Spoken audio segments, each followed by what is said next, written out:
kasih tadi pertanyaannya ya Bang. Jadi saya langsung jawab tentang Gabus Pucung ya Bang. Jadi kami saat ini memang sedang merintis suatu kerjasama dengan PGC, Pusat Gerasi Pendidikan, dan alhamdulillah kita sudah dapat tempat di lantai 3B kalau tidak salah, itu akan dijadikan sebagai pusat kuliner dan makanan-makanan Betawi, baik itu makanan kering atau makanan basah. Jadi ini sedang kita godok kan, insya Allah sudah dari tahun 2020. Cuma memang mereka minta kompensasi untuk pembayaran itu cukup besar, tapi kami masih nego. Jadi konsepnya sudah ada Bang, sudah ada konsepnya. Mudah-mudahan rencana kita untuk memperkenalkan Gabus Pucung atau makanan Betawi lainnya ke paling tidak ke Jakarta lah, Timur harus punya sentra sendiri terkait dengan oleh-oleh makanan tradisional Betawi, itu sudah kami lakukan Bang.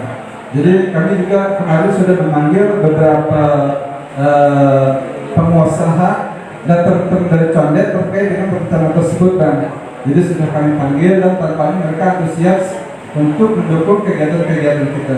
Saya rasa itu Bang yang sementara bisa saya sampaikan. Sudah ada rencana untuk sana Bang, masih Bang. Terima kasih Mas. Satu lagi tadi masalah ondel-ondel ngamen. Ya, tadi temanya ya ondel-ondel. Ya. Jadi Bapak Ibu sekalian, kami sudah bekerja sama dengan KKB, Lembaga Kesenian Betawi, terkait dengan ondel-ondel. Kita juga sudah bekerja sama dengan Satpol PP.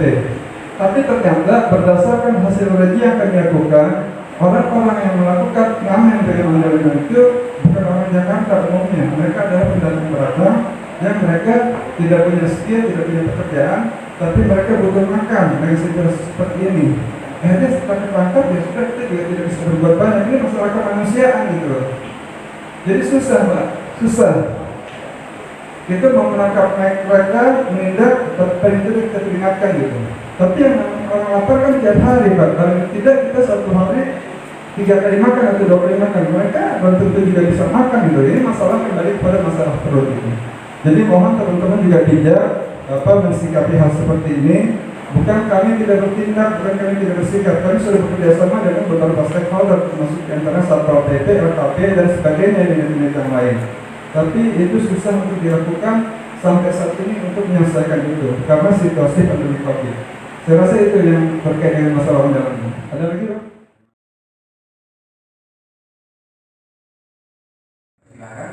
Terima kasih tanggapan dari kami. Seperti kita ketahui bahwa tadinya kita tahun 2019 namanya adalah Parkut, ya dinasnya Parkut, Dinas Pariwisata dan Kebudayaan. Sejak tahun 2020 ya kita berpisah karena pengembangan organisasi, Dinas Pariwisata sendiri dan Dinas Kebudayaan sendiri.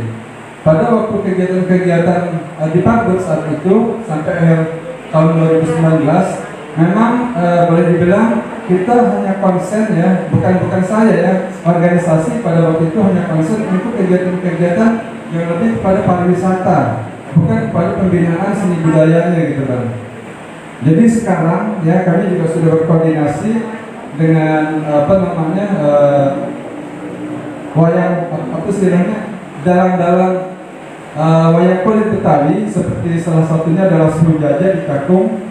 Juga kita akan rencananya tahun 2021 ini akan memulai melaksanakan kegiatan-kegiatan wayang kulit Betawi. Insya Allah kalau misalnya COVID-nya selesai, kegiatan-kegiatan tersebut akan kita mulai. Tapi kalau tidak, kita tetap akan melaksanakan kegiatan tersebut secara daring dan kami sudah berkoordinasi. Memang itu termasuk kegiatan seni budaya yang hampir hilang, yang kemarin tidak terperhatikan. Jadi saya sudah sekali lagi saya sudah katakan, saya sudah berkoordinasi dengan Bang Rusdi Rawi dari Standar Deca maupun Bang Semujaja, saya manggilnya ya, beliau adalah sebagai dalangnya, dalang wayang kulit atau topeng Betawi. Itu sudah kita laksanakan, insya Allah di 2021 ini bisa terlaksana kalau kegiatan-kegiatan ini sudah dibolehkan untuk tampil. Tapi kalau tidak, kita akan laksanakan secara daring. Dan rencana ke depan di 2022 kami juga akan melaksanakan kegiatan pagelaran wayang kulit Betawi. Sementara itu Bang. Terima kasih Pak. Jadi perlu teman-teman budaya dari PDIP Perjuangan ketahui bahwa kita di 5 wilayah kota dan 1 Pulau Seribu kita memiliki yang namanya PPST, Pusat Pelatihan Seni Budaya. Jadi kalau misalnya ada teman-teman seniman yang akan mengekspresikan bakat-bakat seninya dan sebagainya, itu bisa pakai. Kita nggak usah bicara tempat lain, tapi kita bicara timur. Di timur ada di sini juga tetangga seberang kita ini di Jalan Haji Naman, namanya PPSD, Pusat Pelatihan Seni Budaya. Yang saat ini masih rajin berkoordinasi adalah Bang Ragil dari Katamor. Jadi kami ya sekali lagi saya secara pribadi tidak pernah menyuruh atau memberikan kos untuk mereka latihan. Saya bebaskan. Itu karena tanggung jawabnya kami gitu. Sejak UP PPSD melebur kepada sudin kebudayaan, tempat itu kami gratiskan. Untuk teman-teman pelaku seni budaya. Insya Allah kalau misalnya saya bisa membantu teman-teman yang akan berkoordinasi untuk memakai katakanlah gedung olahraga, saya sebagai sudin kebudayaan akan berkoordinasi dengan sudin olahraga karena itu kewenangannya ada di sudin olahraga. Semoga koordinasi kami sesuai dengan Induk 45 tahun 2020 tentang penciptaan ekosistem kebudayaan. Kami memang ditugaskan untuk memfasilitasi ya pelaku seni budaya yang akan memakai fasilitas termasuk PPSD, RPETRA maupun GOR ya gedung olahraga. Cuma memang stakeholdernya beda-beda. Kalau udah masuk bicara GOR itu kewenangannya bukan di sudin kebudayaan, tapi adanya di suku dinas olahraga dan pemuda. Tapi saya akan membantu. Kalau memang teman-teman ada yang datang ingin bantuan kami, pasti akan kami bantu. Kami terbuka selama ini. Sejak 2020 awal kami tidak pernah abai walaupun situasi pandemi COVID.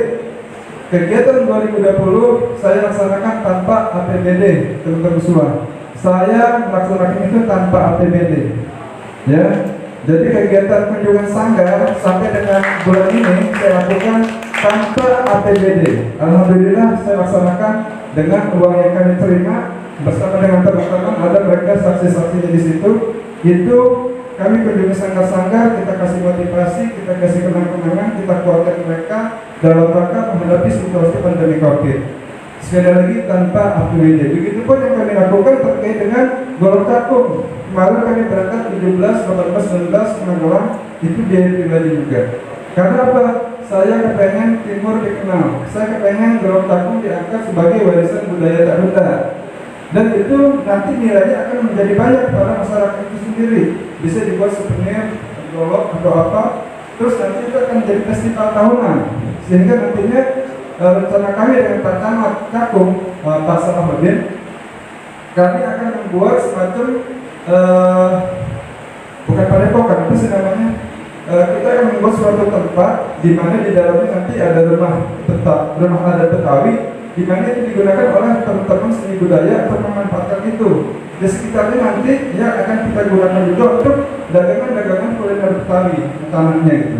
Jadi memang teman-teman semua, apa artinya dinas kebudayaan, apalah artinya student kebudayaan, kami tidak punya kekuatan apa-apa karena kita semua ada stakeholder yang menyangkut pada hal tersebut. Katakanlah misalnya tadi ada yang menyinggung tentang tanah kosong, kita juga tidak bisa gunakan gitu. Kita nggak tahu tanah itu punya siapa, dinas siapa gitu. Prinsipnya kami saat ini sedang melakukan pembenahan, termasuk di dalamnya untuk mengangkat seni budaya Betawi maupun seni budaya Nusantara, seperti juga yang diarahkan pada waktu itu oleh Pak Pras sebagai pimpinan sebagai ketua DPRD DKI Jakarta. Saya rasa itu satu lagi. Ini sebenarnya ini wadahnya sudah sangat bagus sekali ya teman-teman semua. Saya sebagai pemerintah ya tidak memikiri bahwa retribusi itu muncul bukan dari kami eksekutif. Memang usulannya dari eksekutif, tapi itu digodok, diolah, diproses di legislatif. Keluarlah aturan-aturan berapa besar untuk memberikan pembayaran seperti itu. Jadi maksud saya dengan adanya PKN ini menjadi suatu wadah gitu untuk masukan kepada pimpinan-pimpinan legislatif di DPRD supaya bisa disortir gitu terkait dengan kegiatan-kegiatan seni budaya atau terkait dengan fasilitas-fasilitas yang akan diminta untuk beraktivitas pelaku seni budaya. Ini harusnya bisa menjadi perhatian mereka gitu. Jangan sampai lolos gitu loh. Kalau misalnya lolos, ya kita sebagai eksekutif mau tidak mau harus melaksanakan gitu loh. Tapi saya untuk di Timur, saya memberanikan diri ya. Saya memberikan kesempatan, contohnya ke Ikatanur, saya kalau mereka selalu koordinasi. Jadi saya tidak, udah pokoknya pakai aja, sepanjang memang tidak bentrok silakan. Jadi kami selalu kasih. Mudah-mudahan hubungan baik ini bisa menjadi contoh juga buat teman-teman di sini dan juga wilayah-wilayah lain. Walaupun sebenarnya di PPST kita kena kewajiban untuk menyetor pada kas daerah dalam waktu 1 tahun sebesar 8 juta. Gitu. Tapi saya masih bisa memanfaatkan momen-momen lain ya untuk tidak membebani para pelaku seni budaya dalam hal ini Ikatanur. Saya rasa itu. Jadi memang tugasnya adalah tugas eksekutif yang harus bisa mengawal usulan-usulan eksekutif agar tidak membebani daripada pelaku seni budaya. Saya rasa itu, Pak. Terima kasih Pak. Untuk pertanyaan sekali lagi.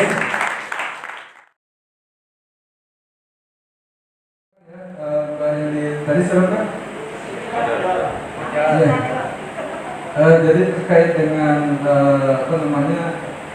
seni budaya yang akan kita proses, yang akan kita kembangkan sebagai warisan budaya yang akan disahkan atau ditetapkan di pemerintah provinsi DKI Jakarta, itu nanti akan meminta kepada kementerian dan nanti yang tetap di seluruh Indonesia, dan setelah melengkapi persyaratan yang memang disyaratkan oleh UNESCO, nanti itu kita akan angkat ke UNESCO.